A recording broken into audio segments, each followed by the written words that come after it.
Hi friends, ഞാനിപ്പോൾ നിൽക്കുന്നത് ദക്ഷിണ കൈലാസം എന്നറിയപ്പെടുന്ന ശ്രീ വടക്കുംനാഥ ക്ഷേത്രത്തിൻ്റെ ആ ഒരു പരിസരത്താണ് കേട്ടോ.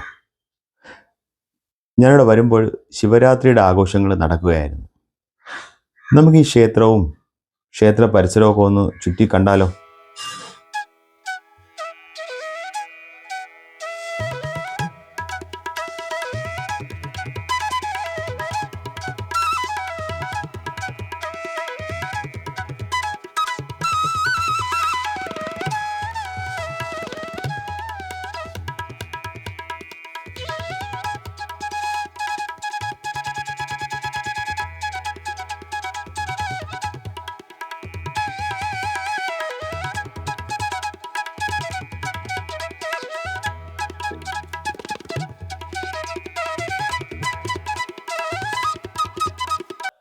ഈ ക്ഷേത്രത്തിന് മുന്നിലായിട്ട് ഒരു ശിവലിംഗം വച്ചിട്ടുണ്ട്. ശിവരാത്രി ആഘോഷങ്ങളുടെ ഭാഗമായിട്ടാണ് ഇതിവിടെ വച്ചിരിക്കുന്നത്.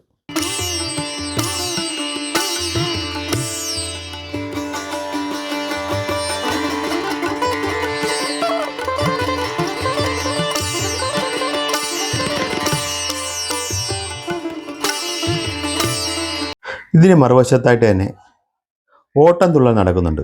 നമുക്കതൊന്ന് കാണാം. ഒരു പോയിന്റ് മാത്രമാണ്, ഒരു ദീപം മാത്രമാണ്. ആ ദീപത്തിൽ നിന്ന് ഓരോരുത്തരുടെ ഭാവന അനുസരിച്ചാണ് ഭഗവാനെ വർണ്ണിച്ചിരിക്കുന്നത്. അപ്പോൾ സത്യയുഗം, ത്രേതായുഗം, ദ്വാപരയുഗം, കലിയുഗം, ഈ 4 യുഗത്തിലും ഭഗവാൻ ഓരോന്ന് ചിട്ടപ്പെടുത്തിയിട്ടുണ്ട്. ലാസ്റ്റാണ് കലിയുഗം ഇപ്പോൾ വന്നിരിക്കുന്നത്. ഓരോ 5000 കൊല്ലം കഴിയുമ്പോഴും ഭഗവാൻ അവതരിക്കും. അങ്ങനെയാണ്. അപ്പോൾ ആദ്യം സത്യയുഗത്തിൽ സുഖമായിരുന്നു.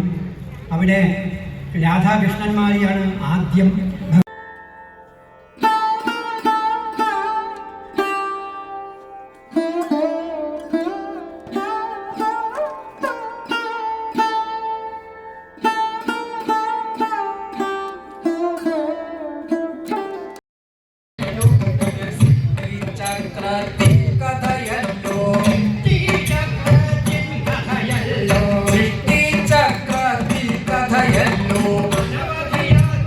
ഇനി നമുക്ക് ഈ ക്ഷേത്ര പരിസരമെല്ലാം ഒന്ന് ചുറ്റാം.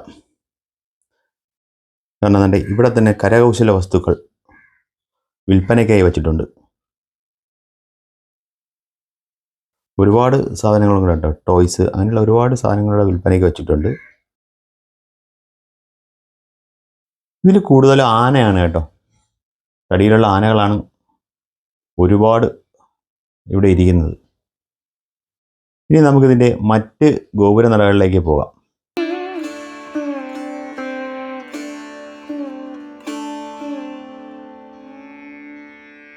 പിന്നെ നമ്മൾ കണ്ടത് ഈ ആനയെ കിട്ടുന്ന ഒരു സ്ഥലമാണ് കേട്ടോ ഇത്. ഈ ക്ഷേത്രത്തിലെ മറ്റ് 2 ആനകൾക്ക് മദപ്പാടാണ്. ശിവരാത്രി ആയതുകൊണ്ട് വടക്കുംനാഥനെ എഴുന്നള്ളിക്കാനായിട്ട് കൊണ്ടുവന്ന ആനയാണ്. ശ്രീരാമൻ എന്ന ആനയാണ് കേട്ടോ ഈ കാണുന്നത്. ഇതിനകത്തേക്ക് നമുക്ക് കയറാൻ പറ്റുന്നില്ല. കാരണം അവിടെ എഴുതി വെച്ചിട്ടുണ്ട് ആനകൾ മദപ്പാടിലാണ്, അതുകൊണ്ട് അകത്തേക്ക് കയറരുത് എന്ന്.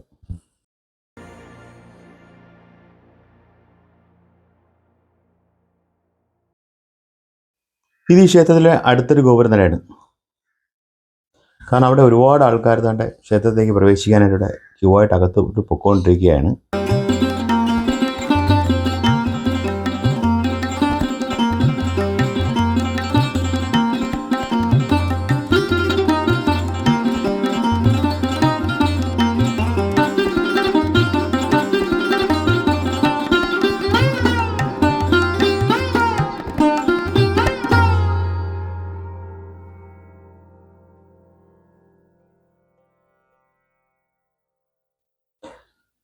ഈ തേക്കിൻകാട് മൈതാനം ആ ഒരു പരിസരത്തായിട്ട് അടുത്തൊരു എക്സിബിഷൻ നടക്കാൻ പോകുന്നുണ്ട്. അതിൻ്റെ വർക്കുകൾ അവിടെ നടക്കുന്നുണ്ട് കേട്ടോ. ഈ മുന്നിലായിട്ട് തേക്കിൻകാട് മൈതാനം.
അടുത്തായി കാണുന്ന ഈ ഒരു ഗോപുരനടയിൽ ഒരുപാട് ആൾക്കാർ വിശ്രമിക്കാനായി ഇരിക്കുന്നുണ്ട് കേട്ടോ. ഒരു റോഡിലോട്ട് നോക്കി.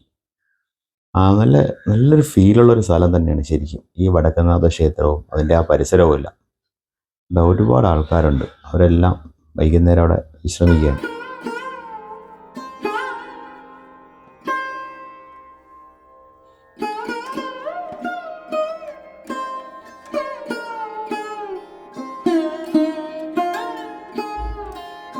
എൻ്റെ ഈ വീഡിയോ നിങ്ങൾക്ക് എല്ലാവർക്കും ഇഷ്ടപ്പെട്ടു എന്ന് കരുതുന്നു.